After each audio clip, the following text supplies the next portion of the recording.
করেননি তারাও যাতে এই রান্নাটা বাড়িতে ট্রাই করতে পারে।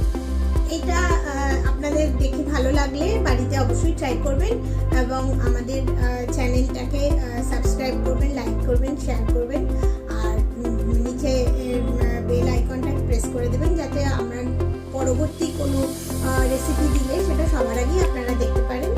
আর যদি কোনো অর্ডার দেওয়ার ব্যাপার থাকে, অল্প কিংবা বেশি দুটোই হতে পারে, তাহলে আমাদের চ্যানেলে আমাদের কন্ট্যাক্ট নাম্বার দেওয়া থাকবে, সেই নাম্বারের সঙ্গে আমাদের সঙ্গে যোগাযোগ করতে পারেন। তাহলে আমরা আজকে শুরু করি।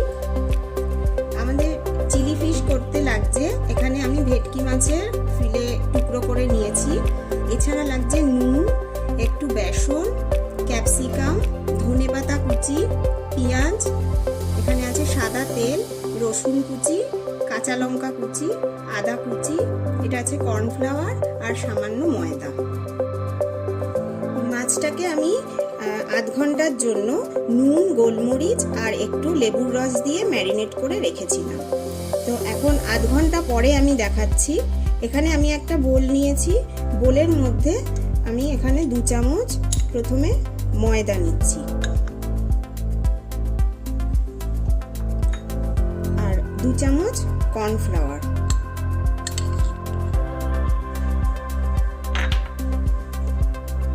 আর 2 চামচের মতো বেসন নিচ্ছি।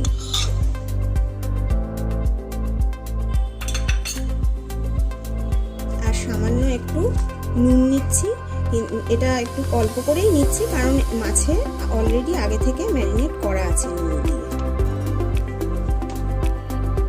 এটা আমি সামান্য একটু জল দিয়ে মিক্স করছি। ব্যাটারটা আমি রেডি করে রাখলাম। এবার আমি এর মধ্যে একটা একটা করে মাছ দিয়ে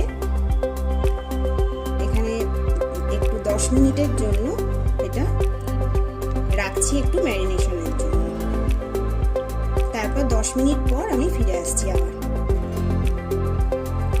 গ্যাসটা আমি জ্বালিয়ে নিচ্ছি, একটা ননস্টিকের ফ্রাই প্যান এখানে বসিয়ে দিলাম। এবার আমি তেলটা গরম হওয়ার জন্য দিলাম। তেলটা গরম হয়ে গেছে, আমি এবার একটা একটা করে ফিশ এর মধ্যে ছেড়ে দিচ্ছি। এগুলো একটু ভাজা হলে তারপর আমি তুলে নেব। আমাদের মাছগুলো ভাজা হয়ে গেছে, এবার আমি পরবর্তী পর্যায়টা আপনাদের দেখাচ্ছি। এবার আমি ফ্রাই প্যানের মধ্যে প্রথমে রসুন কুচি দিয়ে দিলাম, সঙ্গে খানিকটা আদা কুচি।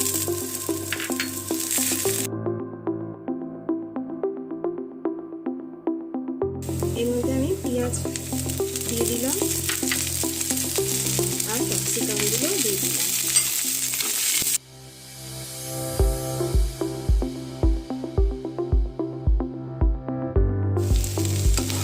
আমার ক্যাপসিকাম আর পেঁয়াজটা ভাজা হয়ে গেছে। এবার আমি এর মধ্যে কুচনো চিলিগুলো দিয়ে দিলাম। এবার আমি এক এক করে এর মধ্যে সস দেব। প্রথমে আমি এর মধ্যে কেচাপ দিচ্ছি, চিলি টমেটো সস দিচ্ছি, একটু রেড চিলি সস আর সয়া সস দিচ্ছি।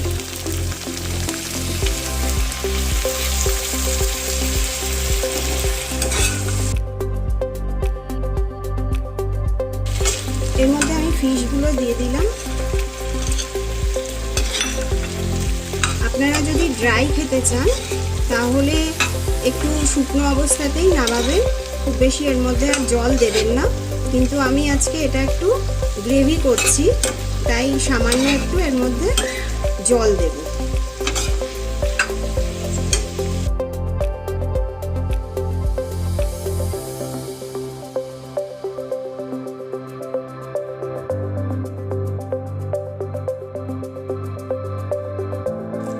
এটা একটু হতে দিই, তারপরে লাস্টে আপনাদের সঙ্গে আবার দেখাচ্ছি। এবার আমি এর মধ্যে একটুখানি কর্নফ্লাওয়ার দিয়ে দিচ্ছি, গ্রেভিটা যাতে থিকনেসটা ঠিকঠাক হয়।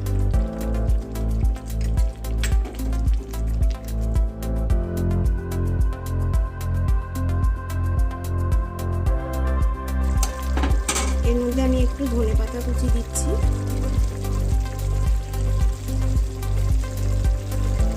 আপনারা ইচ্ছা করলে স্প্রিং অনিয়নও দিতে পারেন। আমার কাছে আজকে স্প্রিং অনিয়ন ছিল না, তাই আমি ধনেপাতা দিয়ে করছি এটা। আমাদের চিলি ফিশ হয়ে গেছে, আমি গ্যাসটা অফ করে দিচ্ছি।